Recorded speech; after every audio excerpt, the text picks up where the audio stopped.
Israel is once again actively preparing to eliminate whatever remains in the land operation. It is utilizing its superior deadly force against civilians, particularly targeting the innocent individuals who lack the ability to defend themselves. The most recent statements indicate their intention to eliminate them by confining them into limited areas in the north, south, and possibly overlapping regions. In response to these recent attacks, there has been a noticeable shift from the UK. This development appears to affirm the recent perception of the President of the United States distancing himself from Netanyahu. Has a collaboration been initiated between them? Is it a coordinated effort with America? Could this signify the end for Netanyahu? This could hold significance if the three nations fail to unite and strategize accordingly. Statements have emerged from both the Prime Minister and Defense Minister of the UK. Let me elaborate on the details. Britain recently decided to halt negotiations on a free trade agreement with Israel following Israel's escalation of attacks on Gaza. This decision came after British Foreign Secretary David Lemmy strongly criticized Israel's actions, particularly the ongoing blockade preventing humanitarian aid from reaching Gaza. Lemmy described the blockade as both indefensible and cruel, calling on Israeli Prime Minister Netanyahu to immediately lift the blockade. Additionally, the Israeli ambassador to London was summoned to the Foreign Office in response to these developments. These successive decisions highlight the growing tension between Britain and Israel over the situation in Gaza. The British government has announced its decision to impose sanctions on Israeli settlers in the West Bank in response to the violence. The British minister stated that this action was necessary to address the ongoing conflict in the region. We have decided to halt arms sales to Israel to prevent them from being used in Gaza. It is imperative for Israel to change its behavior and cease the ongoing conflict in Gaza. If Israel fails to end the war, we will be forced to make further decisions. We remain committed to the two-state solution as the most viable path towards a fair and lasting peace.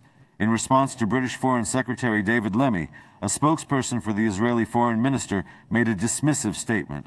They claimed that external pressure would not affect Israel's security concerns and downplayed the importance of negotiations for a free trade agreement with the UK. Such an agreement would have been advantageous for both countries, but was never pursued due to political reasons.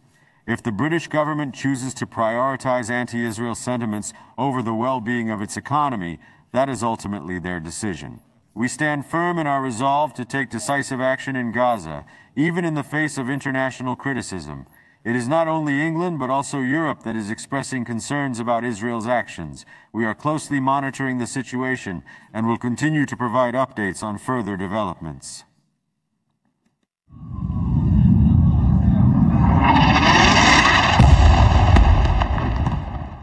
More than 590 days have passed since the Israeli attacks on Gaza began. The attacks have turned the Gaza Strip into a ghost town. More than 53,000 Palestinians have lost their lives. Nearly 2 million people are suffering from hunger and thirst as humanitarian aid is blocked from entering the region.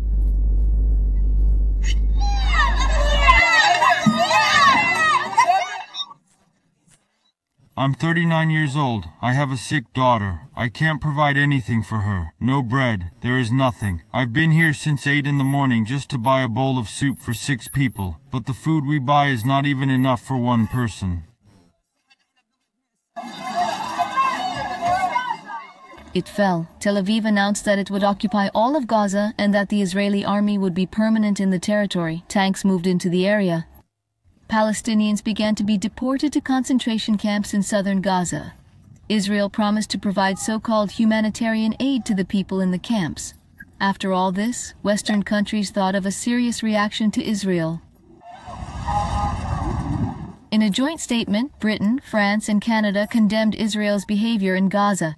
The statement demanded the Netanyahu government to stop the attacks and allow humanitarian aid to enter the Strip. Otherwise, it was reported that sanctions would be imposed on Israel.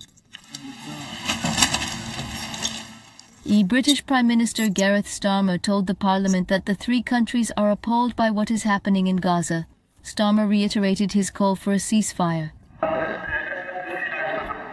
We are appalled by Israel's escalation of violence. We reiterate our demand for a ceasefire as the only way to free the hostages.